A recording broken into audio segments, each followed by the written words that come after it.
I have 2 weeks to get away from my controlling husband, while he travels. I, F29, have been married to my husband, M30, who I'll call Alex. Alex and I met in college during our freshman year. We started off as just friends, and got married 7 months ago. I've gotten along with his family, but we aren't super close, but we're friendly enough. The problem is that Alex has begun to make me incredibly uncomfortable. Firstly, he's begun to ask me who I'm meeting with, where, what we plan on doing, how long every single time I leave the house without him. At first, I just thought he was being protective and a good partner just in case something happened, but then he started checking my phone after the visits, vetting and researching each of my friends as well. He also has been pursuing me to link my bank account to his, as he's in charge of the finances when he was perfectly fine with keeping them separate before. We fight about it almost every day. Finally, yesterday when he was preparing to go on a work trip for 2 weeks in California, he demanded I wear a tracker so he could keep an eye on me while he's gone. I can't do this anymore. I feel like I'm suffocating, and his family, who I've spoken to about his worrying behavior, just said he's being careful and protective as a good husband should. I need to gather my things together and find a way to be gone before he gets home without tipping him off. He's always threatened that if he ever found me cheating on him he'd turn in divorce papers the same day. He keeps a filled-out copy in his desk. But there's so much to do: finding a new place to live, seeing if my job has any transfers available, packing and moving in 2 weeks. His return flight May 11th, so I need to move quickly. I'm posting here because I don't have any close family, and I can't risk dragging my friends into this as we share the same friends. I just needed a place to vent, and ask if anyone has any advice on the easiest and safest way to do this. I'll check for cameras before I start any packing or prepping. I may also shred his divorce papers just in case and look into getting a lawyer for myself. I'm in a no-fault divorce state, that much I so remember, which will help. I'll update again when I know more. The tracker he wants me to use is a small clip to put on the belt or waistband. I'll wear it unless I'm going or doing something related to me leaving. Update 1. I talked to my job and explained things to my manager, and they promised to look into openings in other states to see if they could get me into one. They'll have an update on that in 3 days. I trust that my bank account is secured, considering he's tried to get into it before and failed. I found one camera in the kitchen, another in the living room, and one in our bedroom. As such, I've left them in place for now and done all other planning, either in the bathroom pretending I'm taking a bath. I'm honestly staying away from the domestic violence services as my sister-in-law is unfortunately higher up in those, considering she volunteers there, and I have a feeling if I did show up there, they would know in a heartbeat.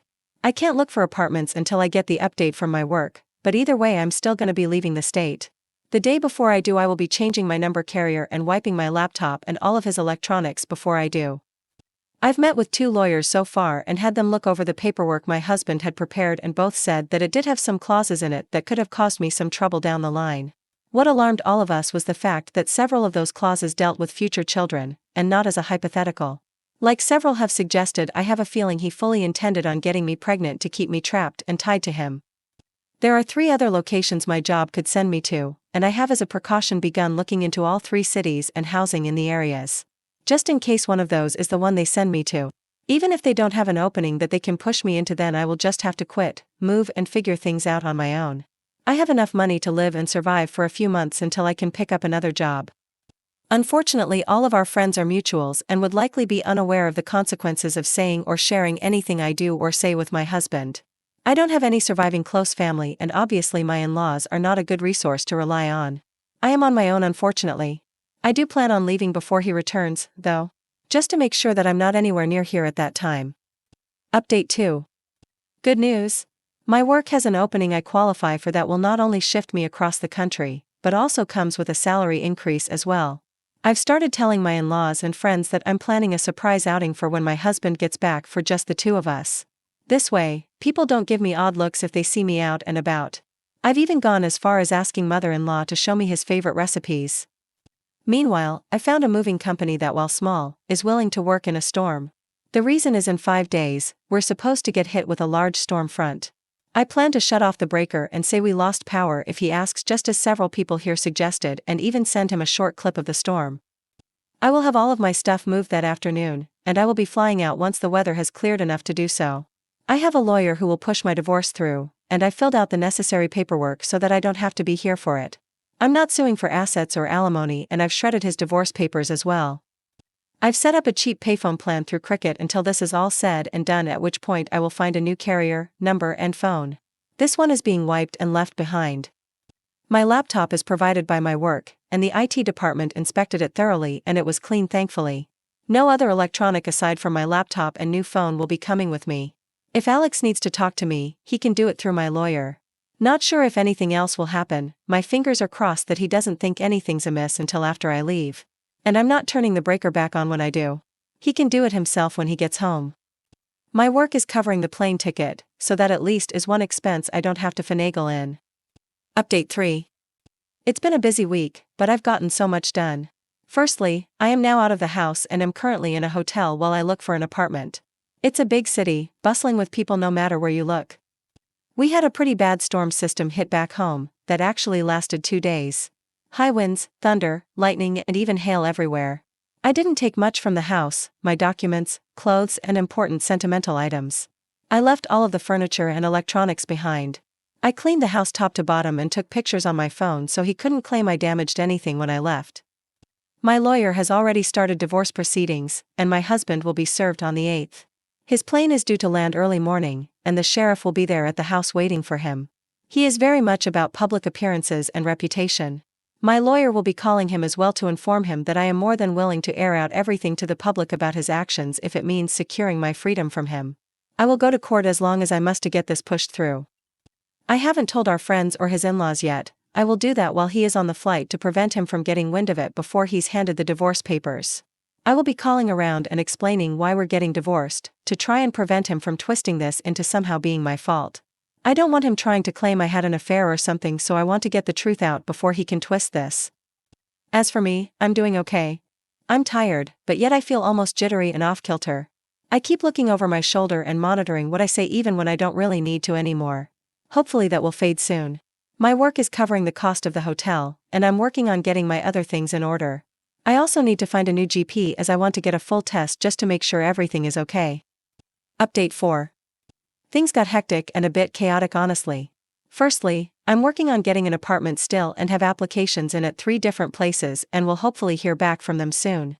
I'm still going into work here at the new location, so I don't have to worry about burning through my emergency savings completely. I've gotten a lot of emails from Alex, his family and our old friend group asking question after question. I have only sent one return email to Alex, explaining that I don't believe we are truly compatible, and it is best we separate now. That his treatment of me when I'd done nothing to deserve as such was just as much of a deal breaker as cheating was for him. I ended the email with the statement that I would not be contacting him further and anything else he needed to pass on to me or vice versa would be done through my lawyer. For his family and friends, I just typed up one email outlining everything that had happened and why I left. I told them I wished them no ill will, but that such treatment of his wife and partner was not acceptable. That should Alex get remarried in the future, I wish they would help support both partners and not just Alex. Alex, from what my lawyer told me, was livid when he was served. The sheriff actually ended up booking him for assault on an officer and menacing due to the threats he was shouting. His father bailed him out in a few hours, but with the testimony of the sheriff, my lawyer believes I have a very good chance at getting a restraining order. Alex, upon returning to the house, apparently lost his temper again, breaking the dining table into pieces as well as the TV, and putting several holes in the walls. At least that's what one of the emails from one of our friends reported, as Alex called him to help him clean up the mess. My lawyer already has pictures of the house I took, with timestamps as evidence nothing had been damaged by me. My friend reported that Alex tried to claim I'd been the one to trash the house, but the holes in the wall were at head height and Alex is 6 feet 3 inches, and I'm 5 feet 4 inches, so he knew that was false. Either way, taking the pictures definitely will help me, so again thank you everyone here for the advice because I never would have thought of that on my own. My work won't share details of where I am, as I do work with some higher-end clientele who value security and that information won't be gossiped about. As such, even if Alex tried to use my work to find me, he wouldn't succeed. Update 5. I have secured an apartment, and the building has good security. You need a key card to enter, and there is a security guard at a desk right by the entrance to the building. As part of my contract, I gave them a photo of Alex and his family so that even in the off chance they do find me, they won't be let in. The responses I got from the emails varied. His family said I was overreacting, and that I owe Alex an apology for the problems this has caused him. The pending criminal charges puts him at risk of losing his job if he's convicted. Alex sent a long email, apologizing and pleading for me to come home. He said he was worried for me, that he is willing to go to therapy if it will appease me. He wants us to remain together, and he didn't think leaving was an appropriate response to his genuine concern and worry for my health and safety. The friends gave somewhat lacking replies, saying that they didn't think Alex was ever going to hurt me and that I shouldn't be letting my imagination run away wild. As much as I want to say I was surprised by the lack of support, I'm honestly not. He intends to fight the divorce. I am letting my lawyer handle it, and I am also pursuing a protective order as well. Once I got approved for my apartment, I also froze my credit. I've changed my phone carrier and number, as well as making sure none of my documents list Alex as next of kin or POA. Some have asked why I was so paranoid about Alex and his possible future actions.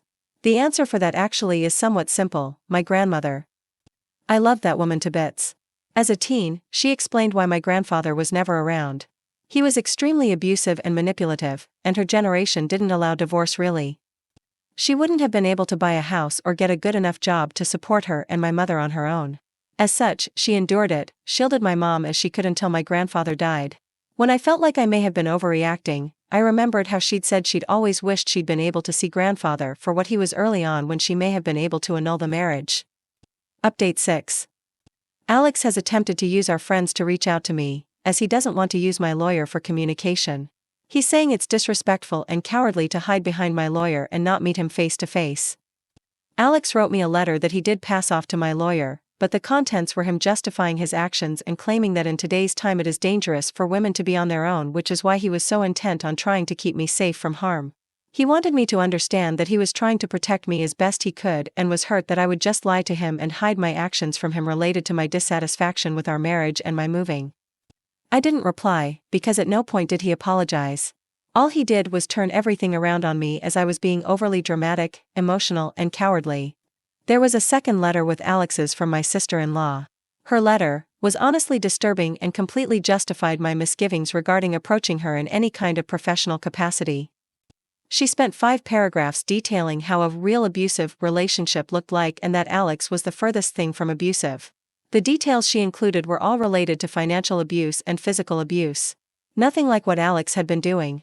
She stated that my attempts to smear her brother's name for attention and clout made me the abuser, not him.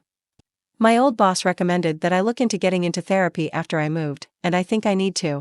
I have had a hard time adjusting to being on my own. I keep censoring myself and haven't even gone out to eat yet. I always end up worrying about what if someone sees me, what if I get in trouble for spending my money on something frivolous. My lawyer is continuing to fight for the divorce, and I shouldn't need to be physically present in court. Any meetings needed between me and the judge can be done via Zoom. I'm trying to avoid confrontation with Alex and his family for now as much as I can and passed both letters to my lawyer in case he needs them. Our friends are mostly trying to avoid taking sides still, and I'm honestly approaching the point of just letting them go as well. I'm tired of fighting for them to understand at this point. Work is going well, and it's helpful to have something familiar to anchor my day-to-day life when so much has changed and is changing even now.